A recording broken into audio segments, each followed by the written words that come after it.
Is this thing on? Welcome back to Big Mouth and fancy seeing you here in June. A very welcome, my friends, and especially my enemies. Come in, sit down, no touching. I don't do the touching. If you want to keep this conversation going, then please go and check me out on Instagram, Big Mouth, and on Twitter at Movies TV Man. Welcome to Big Mouth.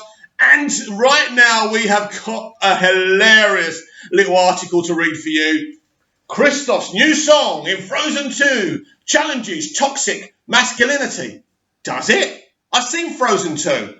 I must have missed it where this song was talking about that, but let's give this a read. Frozen 2 has so much to offer fans, an epic adventure story answers to our most pressing questions.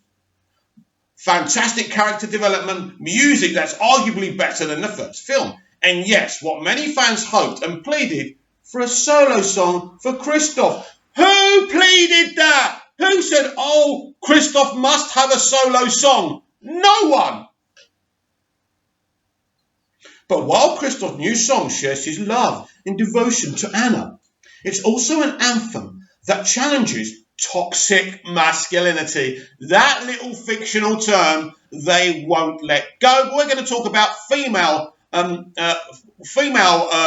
toxic feminism. No, what's the word I've got for it? Toxic femininity. That's right. We'll talk about that after the article. During the Frozen 2 press conference in Hollywood, the team behind the film, including the actors and directors, as well as songwriters Bobby Lopez and Christine Anson Lopez, discussed what it was like to give Jonathan Groff, voice of Christoph, his own full-length song in the Frozen sequel and how it came to be. That was one criticism of the first one. I was like, look, it's an excellent film, but Jonathan Groff doesn't sing, so that's how it falls, shared Kristen Bell, who plays Anna. This time, everybody knew what to do. Jonathan has, dare I say, it's very difficult to describe, and I don't want to blow it, but he's one of the best, it's one of the top 3 moments of the film. No, it's not. It's good, it's cool, it's a good little song, but it's not one of the best things of the film. But anyway, the voice of Olaf, Josh Gad, added of Christoph's new song in Frozen 2. I think it's the funniest song in Disney animation history. Hang on, it's about toxic masculinity, and it's funny. Are you sure about that, Josh? It was such an amazing experience, Groff shared. Bobby and Kristen had said to me at the beginning, as well as Jen and Chris, you know we want Christoph to have a song, and I thought, that's so sweet of them to say. But how does a mountain man break into a song? I'd so much rather hear India sing an 8th ballad. And a ballad Groff got. The actor and performer sings a powerful 80s rock-inspired anthem during a moment in the film where he's particularly vulnerable. He wants to be able to express himself to Anna, but he's having trouble doing so. And so he sings a song in the middle of the enchanted forest to let all his feelings out. We won't share any more details regarding what or when or why exactly this song takes place, but take it from us when we say that it's far one of the most entertaining, hilarious, but still meaningful parts of the film. The discussion of Groff's new song led into a deeper discussion of Christoph as a character, and even though Frozen 2 is a film about 2 sisters, Christoph's character is able to represent men in fairy tales and media in a refreshing and vulnerable way. Nobody wants to be represented. We just want to be bloody well entertained. Jesus. We talk about female empowerment, and it's led by 2 women in Frozen 2. But I personally think that the representation that Jonathan gives for the guys in Out of This World is out of this world, and it's so subliminal, and that I don't even know. Yeah, everything in Disney's subliminal, isn't it?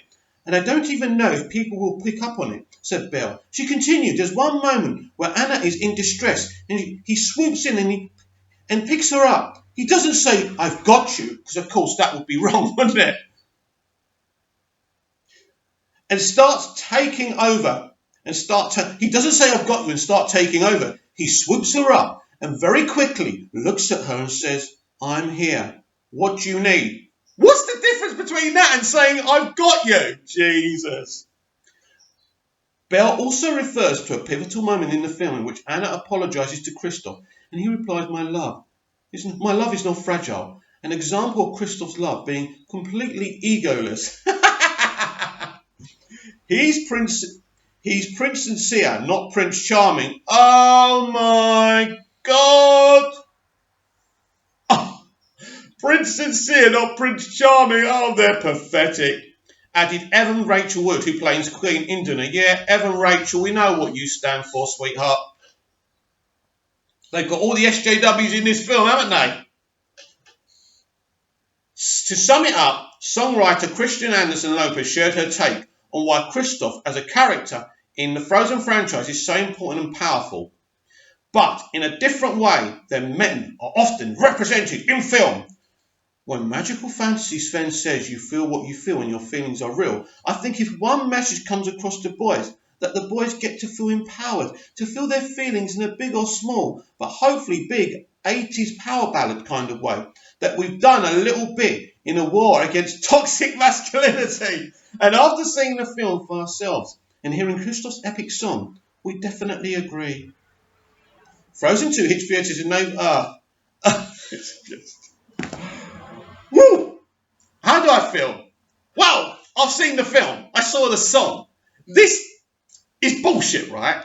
Because this is a really good film. You're going to love it, right? Don't let this BS put you off of it. But this is them making a point. They clearly did the song for these reasons. But isn't it interesting, right? They play an 80s ballad, a power ballad, right? So this song is an 80s power ballad, right? Now, the 80s was the height of toxic masculinity, right? We can all admit that. There was a lot of toxic masculinities in the 80s because I was there. I saw my uncles, my dad. I know it was all about smoking cigars, drinking, making the women cook for dinner parties and stuff. I was there, I know. So it existed back then, right? Different world. So isn't it ironic that they're playing that song?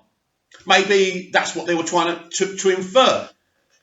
But I can tell you something, Disney. Boys don't want to be empowered or represented. We just want to see a good little cutesy Disney animated movie. The first one was awesome. The second one was awesome. It's brilliant. But these lunatics continue to dig themselves a hole. And it's like, are they asking to be laughed at? Are they asking to be mocked? It's absolutely ridiculous and they will not let it go. But let it go. But anyway, right, the point is you won't notice that this song is about toxic masculinity. So they wanted to make sure that you would. Because a bit of controversy goes a long way, right? The film isn't controversial.